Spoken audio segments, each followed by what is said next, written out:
Java programming language में आज हम बात करेंगे एरे लिस्ट की। एरे एक डेटा स्ट्रक्चर मान सकते हैं आप, जिस तरीके से हमने सी प्लस प्लस और भी प्रोग्रामिंग लैंग्वेजेस हैं जिसमें एरे एक डेटा स्ट्रक्चर के रूप में उपयोग किया जाता है, जहां पर आप सिमिलर डेटा टाइप को रख सकते हैं और कंटिग्यूअस मेमोरी में रखे जाते हैं। जो हम जावा में देखने वाले हैं वो एरे लिस्ट देखने वाले हैं। एरे का जो साइज था वो फिक्स होता था बाकी प्रोग्रामिंग लैंग्वेजेस में। यहाँ पर जो एरे लिस्ट है इसमें आपको जो साइज है ये फ्लेक्सिबल मिलेगा, आप इसमें जोड़ घटा सकते हैं, जो कि इस प्रोग्राम से क्लियर हो जाएगा। तो न्यू प्रोजेक्ट बनाते हैं हम, नेक्स्ट करते हैं और इसका एग्जाम्पल के तौर पर नाम रख देते हैं इसका, ये लीजिए एरे लिस्ट एग्जाम्पल, मेन रहने दीजिए, फिनिश कर दीजिए इसे। अब आप थोड़ा देखिएगा कि मैं एरे लिस्ट बनाता कैसे हूं। एरे लिस्ट को बनाने का तरीका जो है वो आपको इसी तरीके से उपयोग करना है। देखिएगा साहब, सबसे पहले आपको लिखना है ARRAYLIST, ये है एरे लिस्ट। लेकिन चूंकि यहां पर कुछ बोलता है कि ये नॉट अ स्टेटमेंट, ये सब चीजें आ रही हैं, इससे ये क्लियर होता है कि हमें कोई ना कोई बाहर से कोई इंपोर्टिंग करनी होगी। तो जावा में यूटिलिटी में एरे लिस्ट है, जैसे हम और प्रोग्रामिंग लैंग्वेजेस में जब हम हैश इंक्लूड वगैरह किया करते थे, इसी प्रकार से हमें यहाँ पर इंपोर्ट करना पड़ेगा एरे लिस्ट, जो यहाँ पर बाहर से जावा की यूटिलिटी में क्लास में दर्ज है। एरे लिस्ट आ गया। अब देखिए एरे लिस्ट आ गया। अब यहाँ पर हम ये बताएंगे कि जो एरे लिस्ट है या एरे जो लिस्ट फॉर्म में है उसमें नंबर्स कौन से आने वाले हैं। तो हम बता देंगे भाई देखिए इंटीजर आने वाला है इसमें। लेकिन यहाँ पर इंटीजर जो आप देंगे, ध्यान दीजिएगा, इसको हम कैपिटल से शुरू कर रहे हैं, ये है कैपिटल से। यहाँ पर आप अब एरे लिस्ट का नाम दीजिए, ये आपके ऊपर है, प्योरली ये वेरिएबल बन जाएगा एरे लिस्ट का। तो आप इसमें नाम दे सकते हैं से मार्क्स दे दें। अब क्योंकि जावा में हमने सीखा कि हमेशा जो भी इंस्टेंसिएशन होता है वो न्यू से होता है, तो इस चीज़ को कॉपी कर लें और सीधा यहाँ पेस्ट कर दें पूरे को, न्यू एरे लिस्ट इंटीजर। और यहाँ पर आपको राउंड ब्रैकेट्स देने पड़ेंगे, ध्यान दीजिएगा, ये आपको राउंड ब्रैकेट्स देने पड़ेंगे। ये है तरीका एरे लिस्ट को बनाने का। और एक नई एरे लिस्ट हमारे पास मार्क्स नाम से आ गई है। अब दूसरा सवाल आता है कि जब एरे लिस्ट बन गया तो इसमें हम वैल्यूज कैसे एंटर करेंगे। उसके लिए हमें करना क्या होता है कि हमारे पास ऐड फंक्शन है। तो जो वेरिएबल है इसको आप लीजिए, कॉपी कर लीजिए इसे, यहाँ पर लाइए और यहाँ पर डॉट करिए। आपके पास विभिन्न प्रकार के फंक्शन आ जाएंगे। आप ऐड ले लीजिए, ऐड ऑल भी है, ये सारी चीज़ें हैं। कलेक्शन से भी डायरेक्ट डाल सकते हैं आप। तो जो चीज़ें, जो कमियां या जो आपको इंस्टेंसेस मिले पिछले प्रोग्रामिंग लैंग्वेज में कि हाँ भाई there is always a chance of improvement, वो यहाँ पर कर दिया गया है। ऐड दीजिए और चूंकि ये फंक्शन है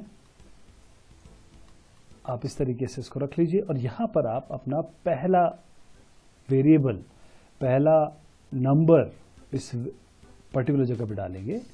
और जो नंबर होगा वो क्योंकि हमने मार्क्स लिया, हम मार्क्स दर्ज कर देते हैं, जैसे मान लीजिए 40 कर देते हैं।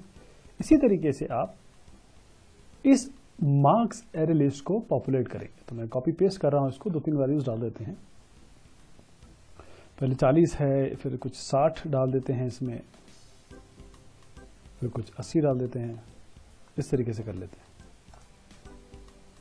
तो अब ये बात हो गई, हमने वैल्यूज इसमें डाल ली। अब एरे लिस्ट में 3 वैल्यूज आ गई हैं। अब इनको बना दिया एरे को, एक एरे लिस्ट में हमने नंबर्स भी डाल दिए। अब बात आती है इनको शो करने की। तो क्योंकि 3 वैल्यूज हैं, अगर आप चाहें तो किसी पर्टिकुलर जगह पे जाके आप इसको प्रिंट कर सकते हैं। जैसे कि मैं आपको बताता हूं, आप system.out.println करें और सिंपली आपको करना क्या है, मार्क्स लेना है और गेट कर लेना है। हमारे पास फंक्शन है marks.get। तो गेट, और यहां पर आप, क्योंकि एरे जो है वो 0 से शुरू होता है, ध्यान दीजिएगा, एरे या एरे लिस्ट 0 से शुरू होती है, तो पहला नंबर अगर आपको 40 चाहिए तो आप यहां पर 0 देंगे। अगर आपको दूसरा चाहिए तो आप यहां पर 1 देंगे, यानी कि -1, n-1 देंगे यहां पर। इसको मैं रन करा के आपको दिखा देता हूं, आपको 40 मिलना चाहिए। तो देखिए साहब, ये 40 आ गया। अगर मैं यहां पर 0, 1, 2 देता हूं तो थर्ड वैल्यू आनी चाहिए, यानी कि 80 मुझे यहां पर दिखना चाहिए। तो इस तरीके से हम एरे बनाते हैं, एरे में नंबर्स डालते हैं या फिर जो आपके वैल्यूज है वो डालते हैं, फिर उन्हें हम गेट कर लेते हैं। तो आपको होप कि ये तरीका समझ में आ गया होगा। अब क्या करते हैं, थोड़ा सा एक लेवल थोड़ा आगे बढ़ते हैं। इन वैल्यूज को हम ऐड करके दिखाते हैं, आपको ऐड कर लेते हैं या चाहें तो इनका एवरेज निकाल लेते हैं। देखिए कितना आसान है, क्योंकि तीनों जो नंबर्स हैं उनको एक साथ डील करेंगे हम।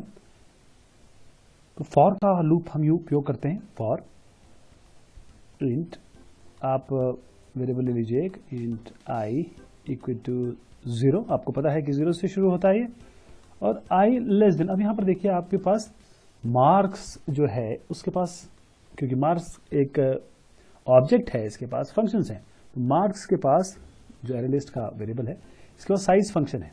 तो मार्क्स डॉट यहां पर साइज कर लीजिए आप, देखिए आप साइज करेंगे तो आपको ये वाला फंक्शन मिल जाएगा। और इससे क्या होगा कि आपको ये बताना नहीं पड़ेगा, जैसे आपको पता है ना इसमें 3 वेरिएबल है, लेकिन प्रोग्राम को बार बार बताना, क्योंकि तो बार बार ऐड हो रहा है, डिलीट हो रहा है इसमें चीजें ना, तो आप ऐसा करिए कि ये मार्क्स डॉट साइज यूज करिए, इससे अपने आप पता चल जाएगा कितना साइज है। प्लस आई यूज करिए इसे। और अब यहां पर आकर आप क्या करेंगे, आप एक यहां पर एक वेरिएबल बना लीजिए, जैसे आप बनाना चाहेंगे इंट टोटल बना लीजिए, इसको 0 कर दीजिए, क्योंकि हम क्या करेंगे यहाँ इसी में फाइनल टोटल रखेंगे, फिर उसको नंबर ऑफ ये मार्क्स डॉट साइज से डिवाइड कर देंगे ताकि हमें एवरेज मिल सके। तो एक एवरेज भी बना लीजिए साथ साथ, डबल एवरेज। तो साहब ये हो गया, यहां पर हमने 2 वेरिएबल बना लिया। यहां पर हम क्या करेंगे, total plus is equal two marks dot gate, और ब्रैकेट में हम करेंगे आई, क्योंकि जो हमारे पास वेरिएबल है वो हमने आई लिया हुआ है। इससे हुआ क्या, टोटल, इसका मतलब यह है total is equal to total plus marks dot get I. तो हमने इसको शॉर्ट हैंड फॉर्म कहते हैं। अब ये काम हो गया, हमने देखिए फॉर के बाद जो चीजें हैं ब्रेसेस में दी, क्योंकि हम जानते हैं हमारे पास एक ही लाइन है। अब एवरेज में आप क्या करेंगे, एवरेज में हम डालेंगे total divided by number of element कितने हैं, मार्क्स डॉट साइज, तो total divide by marks dot size, इसको कॉपी पेस्ट कर लीजिए। यहां पर आपका मार्क्स डॉट साइज आ गया और ये बात हो गई। अब सिंपली आप प्रिंट करा लीजिए the average is average, AVG, यहां पर आप करा लीजिए द एवरेज इज, ये एवीजी है, इसको यहां कर लीजिए। देखिए अभी ये हमने इन नंबर्स का हमने एवरेज भी निकाल दिया। रन कराइए इसे। तो 40 plus 60 plus 80 divided by 3 is 60। तो आपका एक एरे लिस्ट हो गया, उसमें नंबर डालना हो गया, उस नंबर को गेट करना हो गया, उन नंबर के साथ कोई कंप्यूटेशन या कैलकुलेशन वो भी हो गया। तो होप कि आप एरे लिस्ट पे आप और काम करेंगे और समझ जाएंगे कि एरे लिस्ट इसके अलावा भी और जो डेटा टाइप्स है उसमें भी सिमिलर वे में काम करेगी। बहुत शुक्रिया, बहुत मेहरबानी।